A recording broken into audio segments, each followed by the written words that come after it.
I want to tell you a story today, not a parable, not an illustration, a true story, a story that took years to reach its ending, years that felt at the time like they would never end, years that stretched my faith so thin, I was sometimes not sure there was any faith left to stretch. And I am telling you this story today because I believe with everything in me that you are listening to it for a reason. I believe there is a prayer you have been carrying, perhaps for months, perhaps for years, perhaps so long that you have almost stopped calling it a prayer and started calling it a regret. And I want you to stay with me through every word of what I am about to share, because by the time we reach the end of this story together, I believe something is going to shift inside of you that has been stuck for a very long time. I was 19 years old when I first became seriously ill. I had been born into a family with very little, in a career still raw from the wounds of war, and I had worked hard, studied hard, and believed that through my own effort I could build a life worth living. And then, without warning, my body began to fail me. The diagnosis came quickly and without mercy. Tuberculosis. Advanced. The doctors who examined me were not unkind, but they were honest, and their honesty was devastating. They told me I had at most a few months to live. I was 19 years old. I had barely begun. And now I was being told in quiet clinical language that the story of my life was already approaching its final chapter. I want you to understand what those early months felt like, because I think many of you know this feeling not necessarily from illness, but from whatever it is in your own life that has made you feel like the story is ending before it should. There is a particular kind of grief that comes when the future you imagine for yourself is taken away, not slowly but all at once in a single conversation, a single diagnosis, a single phone call, a single moment that divides your life into before and after.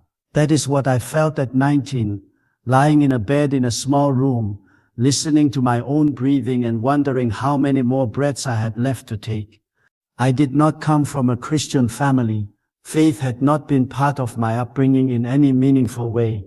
But in those early weeks of illness, a young woman came to visit me, a Christian, who brought with her a Bible and something I can only describe as a presence that was different from anything I had encountered before. She read to me from the Gospel of John, and I remember lying there too weak to argue, too desperate to be dismissive, listening to words that seemed to come from somewhere beyond the pages she was reading from. She read and I listened, and something happened in me that I cannot fully explain to this day. Something that began not as certainty, but as a small and fragile thing, more like a question than a conviction. What if this is real? What if the God she is reading about is actually there, actually listening, actually capable of doing what these words are claiming he can do? I began to pray, not with eloquence, not with theology, not with the kind of polished, structured prayer I would later teach others to pray. I prayed the way a drowning person reaches for anything that might hold their weight, desperately, simply, without any certainty that what I was reaching for was actually there. I said, God, if you are real and if you are listening, please help me. That was it. That was the prayer. Not impressive by any standard, not worthy of any sermon, just a 19-year-old boy in a sick bed, reaching into the dark for a hand he hoped might be there. And nothing happened. Not that day, not the next day, not for weeks after that. My condition did not improve. The doctors continued to offer the same prognosis. The weeks passed in the same fog of fever and weakness and fear, and the prayer I had prayed seemed to have dissolved into the same silence that surrounded everything else in that small room. I want you to sit with that for a moment, because I know many of you have been in that place. The place where you prayed your most sincere, most desperate prayer, and the silence that followed was so complete that you began to wonder whether you had prayed into an empty room. I kept praying, not because I felt faith growing in me, not because I saw signs that anything was changing. I kept praying because I had nothing else to do, and because something in me, something I could not name or explain, simply refused to stop. In those months I read that Bible the young woman had given me until its pages were worn and soft from handling. I read it in the daytime when I had the strength to hold it. I read it at night when I could not sleep. And the more I read, the more something began to take shape inside me. Not certainty, not yet, but something like the outline of certainty. The way you can see the shape of a mountain through thick fog, before the fog clears. And then, one morning, approximately 3 months after I had first prayed that desperate simple prayer, I woke up, and something was different. I did not hear a voice. I did not see a vision. There was no earthquake, no wind, no fire, the way Elisha had expected God to appear. There was simply a morning that felt different from every morning before it. A morning in which something in my body felt as though a weight had been lifted. As though a door that had been sealed had been quietly, without announcement, opened. I sat up in that bed and I breathed, and for the first time in months, the breathing did not hurt. The doctors who examined me that week were not prepared for what they found. The tuberculosis that had been advancing through my lungs with what they had called an irreversible progression was retreating. I use their word because I want you to understand that this was not a subtle improvement that could be explained away by natural recovery. The doctors themselves used the word that doctors are reluctant to use. They called it remarkable. Some of them used another word, quietly, almost to themselves. They called it unexplainable. I called it something else. I called it the day God answered my prayer. But here is the part of this story that I have never told without pausing, because it is the part that I believe contains the most important truth for you today. The day God answered my prayer was not the day I became a man of unshakable, unwavering faith. It was the day I became a man who understood, for the first time, the difference between the timing of prayer and the timing of God. Because when I looked back on those months, I realized something that I had been completely unable to see while I was inside them. God had not been absent during those weeks of silence. He had been present, actively, quietly, doing something in me that could not have been done any other way, and that the answer itself, when it finally came, would not have had the same power if it had come on the first day. I asked. This is the first truth I want to give you today, and I want you to receive it slowly, because it changes everything about how you carry the prayers that have not yet been answered. The silence of God is not the same as the absence of God. I know that sounds simple. I know you may have heard something like it before, but I am not speaking to your mind right now. I am speaking to the place in you that still aches in the silence, the place that has been praying and waiting and wondering and almost giving up. The God who answered my prayer in that small room in Korea was present the entire time I was praying it, including all the weeks when I could not feel Him, including all the nights when the fever spiked and the doubt was louder than the faith, including all the mornings when I woke up still sick and still afraid. He was there. He was working. I simply could not see what He was building because I was too close to it, too deep inside my own waiting to recognize the construction happening all around me. I have met over the course of more than 50 years of ministry, thousands of people who could tell you a version of this same story. Not the same details, not the same illness or the same prayer or the same kind of answer, but the same essential arc. The prayer that seemed to go unanswered for far too long, the season of silence that felt like abandonment, and then the answer that came, not always in the way they expected, not always looking exactly like what they had asked for, but arriving with such precision, such timeliness for what they needed in that moment, that the only word adequate to describe it was faithfulness. I think of a woman in our congregation, a school teacher, who had prayed for 15 years for a child. She and her husband had done everything medically possible and been told repeatedly that it was not going to happen. She had prayed with the kind of desperate, persistent faith that I recognized from my own season of waiting, and she had heard nothing for 15 years. And then in the 16th year she became pregnant with twin daughters, not one child, two. She told me, weeping, that when she held them for the first time, she understood something she had been unable to understand during the 15 years of waiting. She understood that the length of the wait had not been cruelty. It had been preparation, not for the children but for her, for the woman she had become through those 15 years of believing against all evidence, the woman whose faith had been refined in ways that no easy answer could have refined it.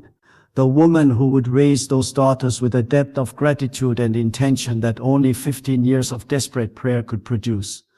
I think of a man I knew, a businessman who had built everything he owned through his own determination and intelligence, who lost it all in a single economic crisis that stripped him down to nothing.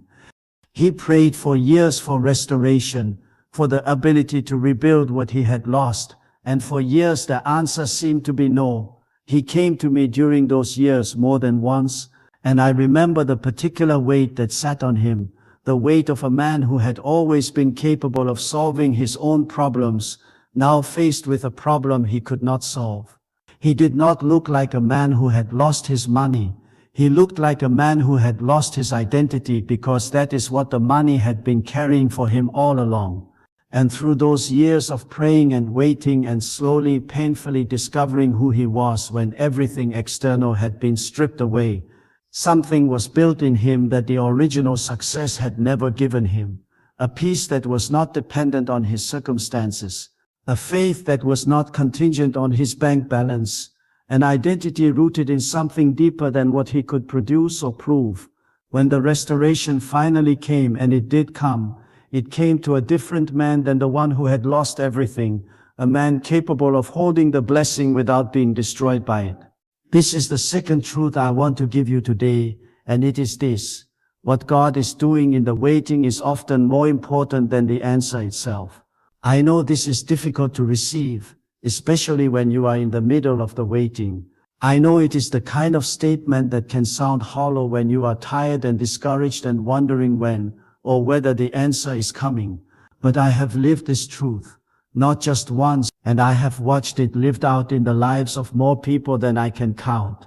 And I want to say it to you with as much gentleness and as much honesty as I am capable of. The season you are in right now, the one that feels like nothing is happening, may be the most important and productive season of your entire life.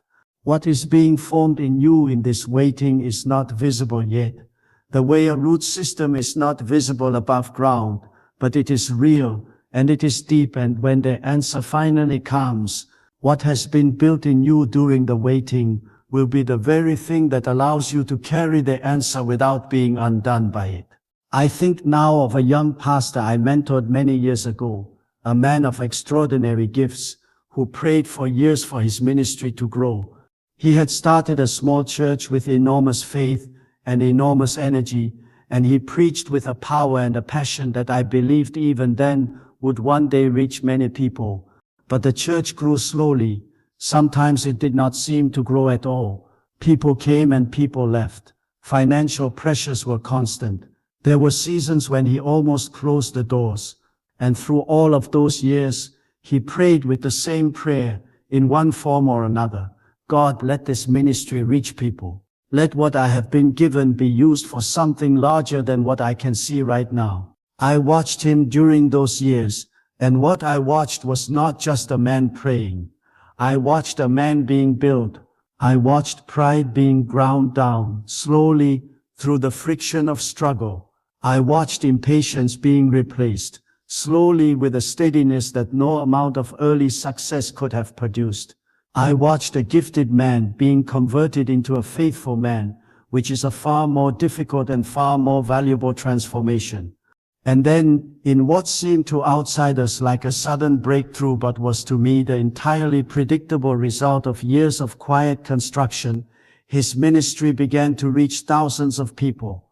And I knew, watching it happen, that the very qualities that made him capable of leading thousands without losing himself had been forged specifically and precisely through the years when he was leading very few. The waiting had not been wasted. It had been the work. There is a passage in the letter to the Romans that I have carried with me through every difficult season of my life, and it says this: We also glory in our sufferings because we know that suffering produces perseverance, perseverance character, and character hope. And hope does not put us to shame, because God's love has been poured out into our hearts through the Holy Spirit who has been given to us. I want you to notice the chain in that passage, because it is not random. Suffering does not produce character directly. It produces perseverance first, and perseverance, that stubborn, weary, determined decision to keep going even when every part of you wants to stop, produces character. The kind of character that can hold hope without being disappointed by it, because it is no longer hope built on circumstances but hope built on the certainty of God's love poured into the heart. That kind of hope, the Romans passage tells us, does not put us to shame. It does not disappoint. Not because it guarantees every specific thing we have asked for, but because it connects us to something deeper than any specific answer, the unshakable love of a God who is always working for our good, even in the seasons when we cannot see it or feel it or explain it to anyone. I want to speak now directly to the specific prayers I believe many of you are carrying today, because I do not want this message to stay in the abstract. I want it to reach into the specific place where you are living right now. If you are carrying a prayer for healing, for your own body or for the body of someone you love, I want you to hear this. The God who reversed what doctors called an irreversible progression of disease in a 19-year-old boy in Korea is the same God who is present with you in whatever medical reality you are facing today. I am not telling you that every illness ends the way mine did. I am not offering you a formula or a guarantee, but I am telling you, from personal experience, that this God does not look at a medical diagnosis and see a closed door. He sees a door.